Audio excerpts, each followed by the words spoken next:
up, what's up? Your girl G here. Welcome back to my channel. So, we know what it is. Real Housewives of Potomac came on.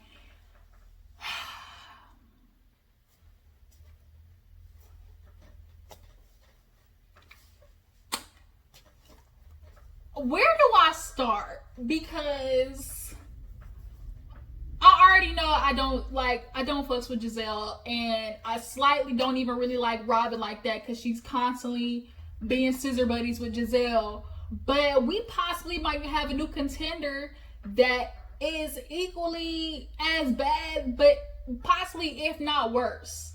Because Wendy, you really have some nerve for this gumption of a narrative that you are creating about Monique. Like, I do not like it, y'all. I do not like it. Like, you're completely doing the opposite of what you claim to be all about, which is Black women empowerment. You're literally doing the opposite and justifying it because of who you are and what you stand for. Like, the fuck?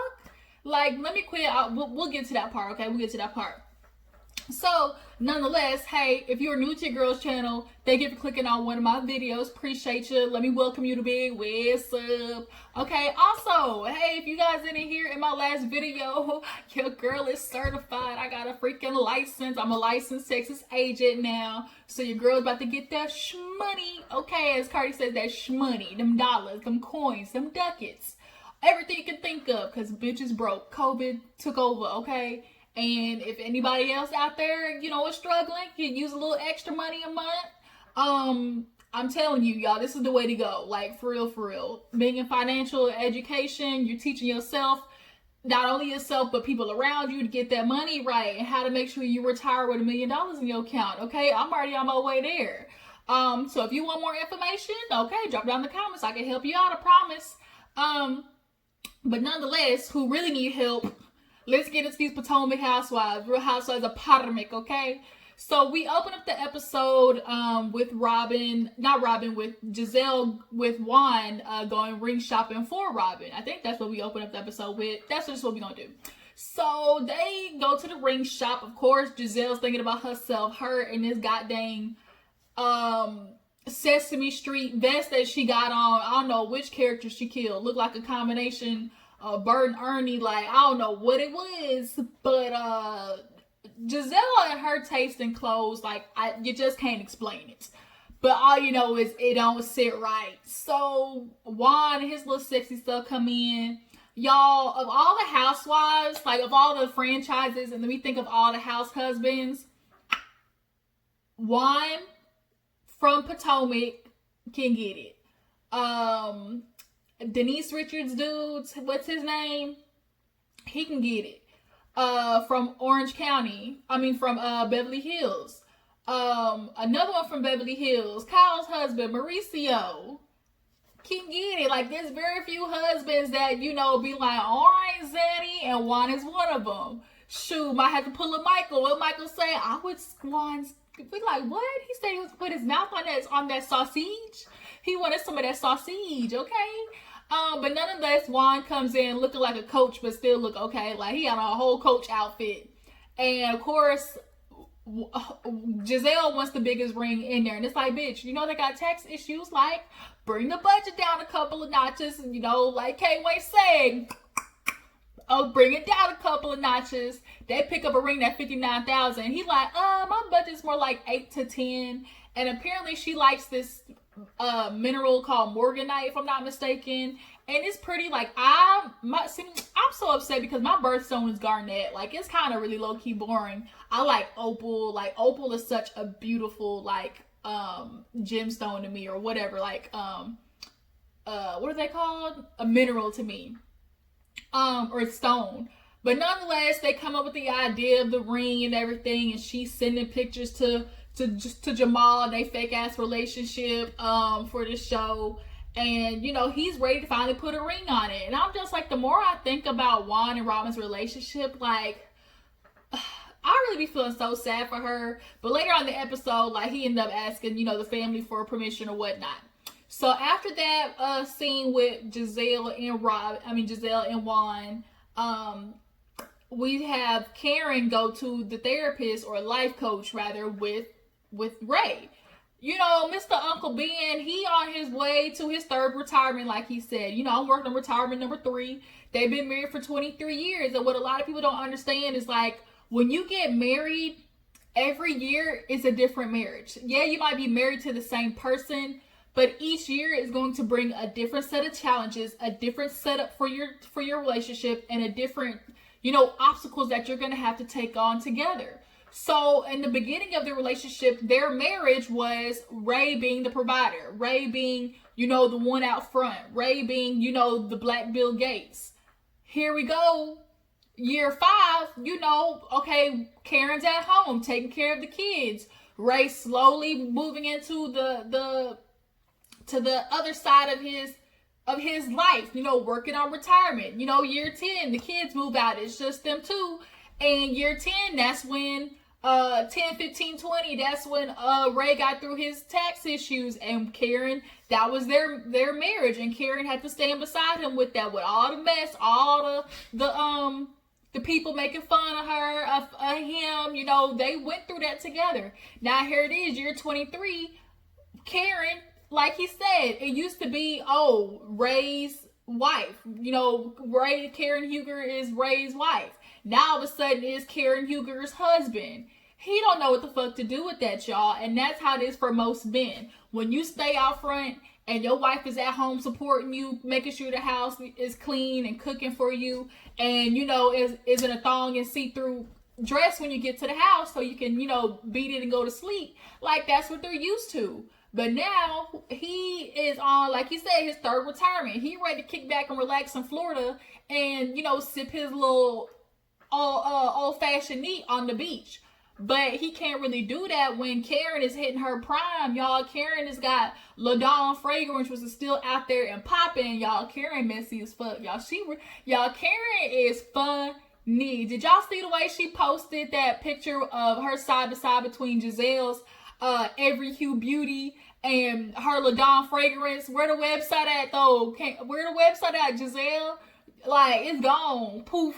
Into the atmosphere, and Miss LaDawn is still out there in them Bloomingdale's. Like, shit, Karen came with the tea on that Instagram. That shit was hilarious. I think it was on one of the after shows. Yeah, Gizelle, you love coming for people with that karma gonna be that kickback, okay? Living in that little $900,000 cabin, okay? But yeah, so back to Ray and Karen. So now that she's out in the front, he has no idea what to do with that. Like he said, you know, back then it was just like she only had 2 things to do: take care of the house and me. So she looking at him like, do you hear yourself talking? And that's how men really view it. Especially when the setup is, you know, they're the provider in the forefront of the relationship.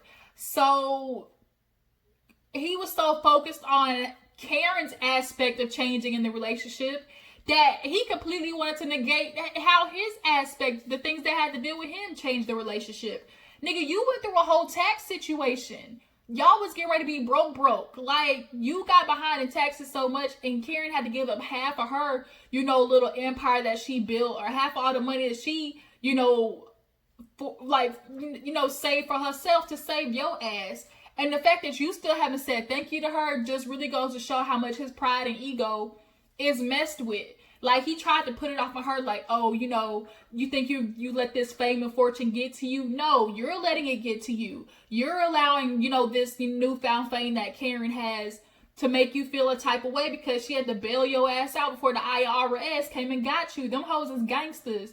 They will forfeit everything in your goddamn account, a home and cars, okay? But Karen saved you. So she's like, you know what? I did what wives do. I soldiered up and I was behind my husband.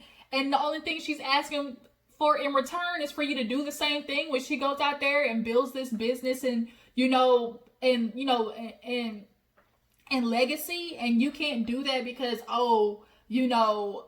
she's not who she is anymore in the relationship. But he finally says, you know what, thank you. And Karen was like, I know that was hard for him to say. It shouldn't be that goddamn hard because that's what you do for your wife. You acknowledge them. And like Karen said, it's not necessarily about acknowledgement and like somebody, I just have to get praised for doing this.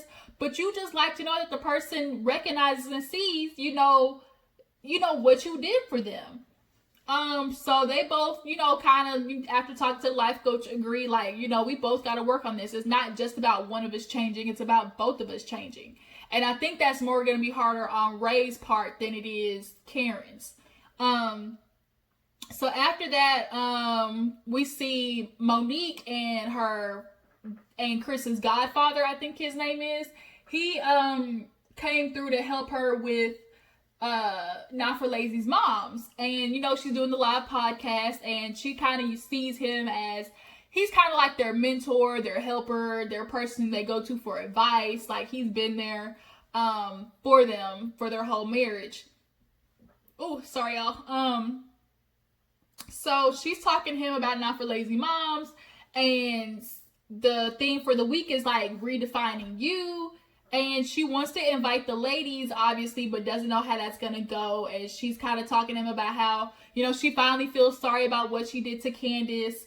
I genuinely feel like now Monique necessarily sees how the fight happened.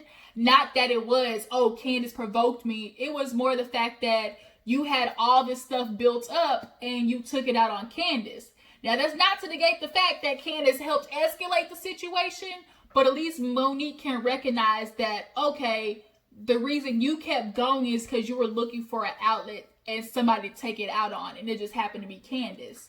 So she's calling the lady. She calls Robyn. Robyn hits her with the, I don't know, just send me the information. And it's like, Robyn, fuck that. You don't want to go. And the reason you want to go, I really feel like Robyn, she doesn't like cut the umbilical cord. Just because Gizelle don't like Monique doesn't mean you don't have to like her or attend some of her stuff. Like, you really can tell, like, Robyn always has this battle in her head of wanting to do something,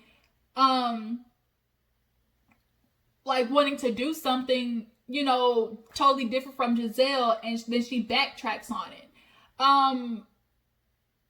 So she tells her no, and in the confessional's like, do I really think Monique has changed after 2 weeks? No. And it's like, y'all are confusing. First, y'all want her to apologize and be remorseful and be sorry and tell the world that she fucked up and that she did Candace wrong. And it's like, when she finally gets there and does admit to it, it's like, but I don't believe you. Like, y'all talk out of both sides of y'all's neck. So now she calls Wendy. Like, here's where Wendy is pissing me all the way off. She calls and like, I don't know if I want to go because I can't sit there and go to somebody's, event that could do something like that to Candace, because you were, what'd she say? You were aggressive, like, what you did to Candace wasn't right, and I can't support that, and I can't feel like I'm going and supporting somebody who can do something so wrong. And Monique kept her cool and was like, look, it's been a couple of weeks, and I don't want you feeling like I'm still not remorseful, because that's not the case. And Wendy obviously is not gonna go, but Wendy in this whole, oh, I gotta empower women, not empower women who fight other black women type shit is going to make me blow a gasket. Like, I'm gonna have a conniption. So she calls Karen. Of course, Karen is gonna go. But speaking of Wendy, we go on to the next scene with her, where she's in this. Why is it every scene we have with Wendy, her sons is acting a goddamn fool? Like, they're so cute, but you can tell they be wanting her to. They could drop a pass on a drink. Them boys look like they are a handful. So they actually end up drinking some little titty milk. Okay, she gave him some of that breast milk. And Eddie told me, I don't get no milk. She said, boy, you do. Boy, she turned around shaking that flat back. Boy, Wendy, you ain't got nothing but back there. It's all back. It got back and a little bit of slope. So she ends up talking about wine with Wendy, and she calls to invite the ladies, and she calls Candace, and she's letting her know she wants her to come, and Monique obviously is not going to attend, and I want to check up on your emotional state. Here's where Candace pulling out the 20, putting 20 on 10 with the, I gotta take it day by day. Like, I wake up and I'm just concerned about what's gonna happen next. Like, you act like it's whack-a-mole. Like, the bitch gonna pop out the bushes and stab you, like, when you walk out. You got dang. Okay, my light bulb's gonna go out. Please don't go out. I need light bulbs. You act like Monique gonna come out and stab you at your front porch. Like, you had a fight with the girl. But every interaction that you've had with Monique hasn't been aggressive. It hasn't been you guys fighting every single time. You've had good times. You're just friends that got in an argument, got into a fight, and you let your emotions get the best of you. It's human. But Candace, we understand, bitch, you trying to get this coin because if the criminal case obviously didn't go through, the judge saw that you both were interacting. So for people who feel like Candace did absolutely nothing wrong, she did, okay? Or the courts wouldn't have thrown the shit out. Secondly, everybody agrees that Monique took her anger out on Candace and what she did was wrong. But we're not going to negate the fact that Candace helped escalate it. She didn't shut up. She could have walked away, but no, she kept going. And you do not sit there and stand in front of somebody and be like, drag me, drag me, drag me. And then when they do, you be like, but what happened? I didn't deserve that. Like, acting real Karen. So that's why I feel like Candace is acting real Karen. That country club is coming out of her with the first the Post-its, then the, I'm just so, I'm waking up with sweats and chills and everything. And it's like, bitch, okay, we get it. You trying to get this house. You trying to go on a honeymoon finally. Like, we get it. So Wendy's like, just like her and this, I can't invite anybody to, event where I'm talking about empowering black people. And I'm not going to empower a black woman who beats other ones. And it's like, Wendy, when you say you want to empower somebody, it doesn't just mean empower them when they're doing something right. That means being there for somebody when they do fuck up, when they do mess up and they need, that type of, empathy to say, I got you, like you messed up, but we're going to make you make a right turn. We're going to help you figure out doing stuff the right way. That's what empowering is.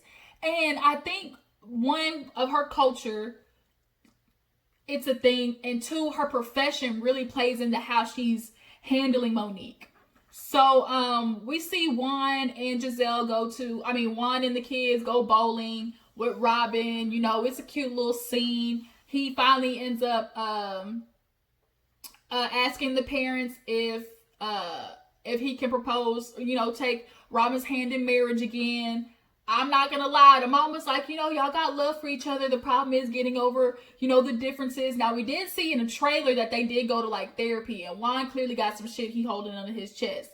But the dad was like, yeah, that's okay. And it's like, you can tell there's a little hesitation with them. There really is. But in this situation, I feel bad for Robyn because really what this is you're getting what's the word I'm looking for? A consolation prize. That's basically what this ring is. How do you stay with a man? And he literally was like, well, she been there with me. She gone through it with me. She's been like, there's always this logic that you're supposed to struggle in a relationship and get through hard stuff. Yeah, there's a certain, you're going to go through rough obstacles with your relationship, but it shouldn't be shit that your partner is inflicting. Like, that's not what the rough stuff in a relationship should be. It shouldn't be the fact that you keep taking your nigga back after he decide he want to go around the world, and you let him come back home to a home-cooked meal and booty back at the crib. Like, Robyn did that for Juan because to her, it's better to have a piece of him than none of him at all. And finally, Juan realized, she ain't going nowhere. Like, she back at home with the kids. Like, I guess since she's stuck with me, like, I can marry her now. What? Like, that's what that situation is. Like, Robyn, girl, like, I couldn't have been you. You better than me. Not really better than me because the shit, that's like, girl, you stupid, okay? But nonetheless, the parents say yes. Robyn ends up telling the parents about the IRS issue. They like, bitch, we heard about it on Instagram. She's like, why you ain't say nothing? They're like, well, we figured you was gonna handle it. It's like, Robyn, come on, girl. You really tried to sneak the IRS. You talking about, I didn't accidentally send them stuff on my extra income. Girl, you was trying to save to buy that house and got busted. That's all that is. That's all it is. Next time, just know you can't fuck over the IRS. You get away with it for a little bit, but they will come back for you.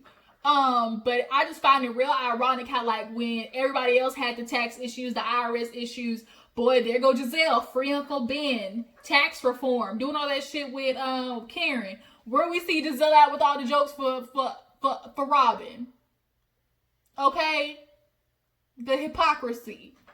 So we finally get to Wendy's event. Oh no, we need to talk about this real quick with Gizelle And that fake ass scene with Jamal. She talking to him, taking him to the airport, talking about how, oh, you know, we need to figure out what we're doing because, you know, if we're not going to keep going, like, we should just end this. Like, it's time that we meld our lives together.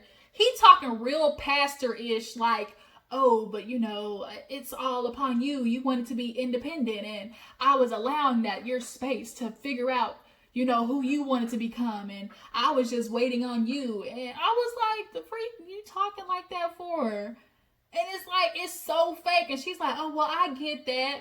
So when she drops him off at the airport, did anybody else feel like you didn't feel it? Like, you didn't see it or feel that there was some type of chemistry between them? They had that old, you know, second grade ass hug at the school dance.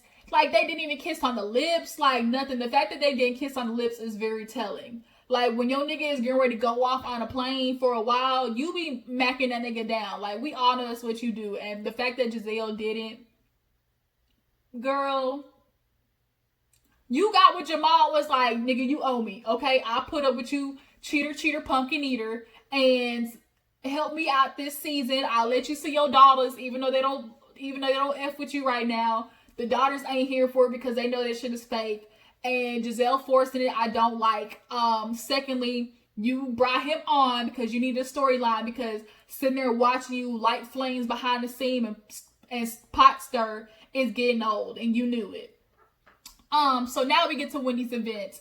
Everybody shows up. Candace, face was beat, hair was beat, outfit was beat. We get to the damn feet, and I'm looking like, what in the old McDonald had a farm is this? What in the old McDonald E-I-E-I-O is this? Like, Candace, girl, whatever. But what was worse, when Robyn came in.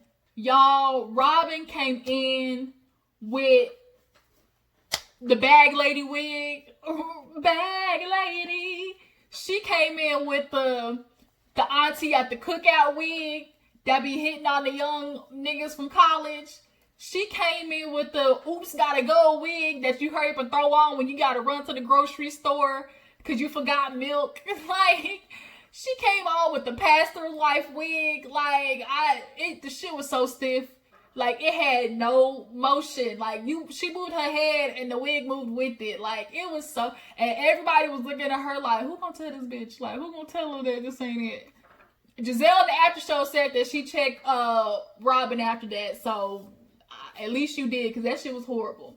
So they do, you know, the event. It was nice, and we see how Wendy talks, and we see her profession and like what she's really passionate about. It was good. So after that, everybody's talking about the Karen situation, or at least when Candace and Karen go downstairs, Gizelle tells Robyn about how Wendy let her in on the tea about Karen being drunk and talking about how she want her money back. Okay, and she's like, oh, I just really feel like Karen's trying to reach out for somebody. I really feel like she's trying to drop hints that she could really use some help. You know, Karen doesn't usually talk to people, and I want to be there just to ask if she's okay. A reason Karen hasn't talked to you is because every single season, Gizelle, we have watched you throw Karen's mess back in her face. And it's not even mess, stuff in her life. We have watched you make her eat pie. So why would she continue to keep, Karen, you can tell this season is not falling for the mess with Gizelle.